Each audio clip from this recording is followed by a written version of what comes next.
quel point de vue peut-on porter sur l'approche par les compétences en tant que nouvelle vision de la formation chez les sapeurs-pompiers? Je crois qu'on peut porter une double vision. D'abord, une vision d'intérêt, parce que cette approche par les compétences nous incite à avoir d'une part un changement de posture du formateur, mais aussi une réflexion de fond sur l'approche des compétences en gestion des ressources humaines d'une manière assez globale. En même temps, elle ne doit pas nous éloigner de ce que nous savons déjà faire, et elle ne doit pas non plus être vécue comme une espèce de remise à plat complète de tout le système de formation que nous avons supporté et dans lequel les SDIS et les formateurs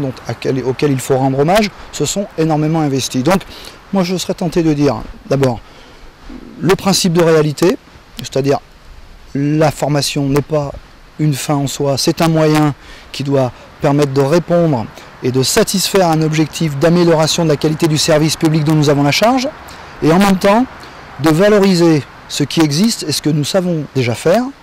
Et donc ça veut dire que l'approche par les compétences, c'est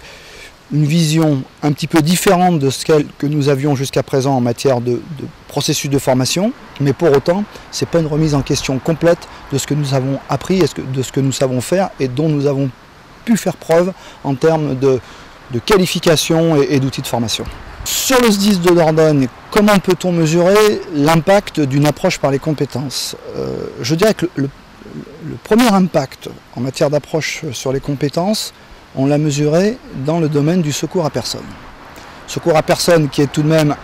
un secteur d'activité important et qui, par la réforme du secourisme, avait déjà, si on peut dire, mis en place un processus d'apprentissage qui se rapproche de ce schéma d'approche par les compétences. Pourquoi? Parce que d'abord,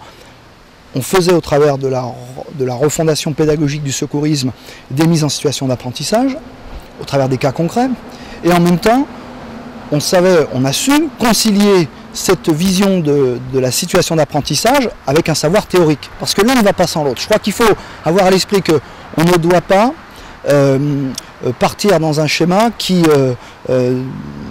occulterait complètement la dispensation d'un savoir théorique. C'est vraiment un équilibre entre les deux. Alors l'intérêt de la journée d'aujourd'hui, c'est d'abord la mise en réseau, faire en sorte que les responsables des groupements formation, les responsables des groupements RH, les directeurs qui sont aussi présents, voilà, se retrouvent autour de questions d'actualité, puissent, comme on dit, partager les expériences et soient capables de développer à court terme des espaces de coopération sur cette problématique, parce qu'il ne faut pas réinventer le fil à couper le beurre, et il faut que les bonnes pratiques des uns puissent profiter aux autres.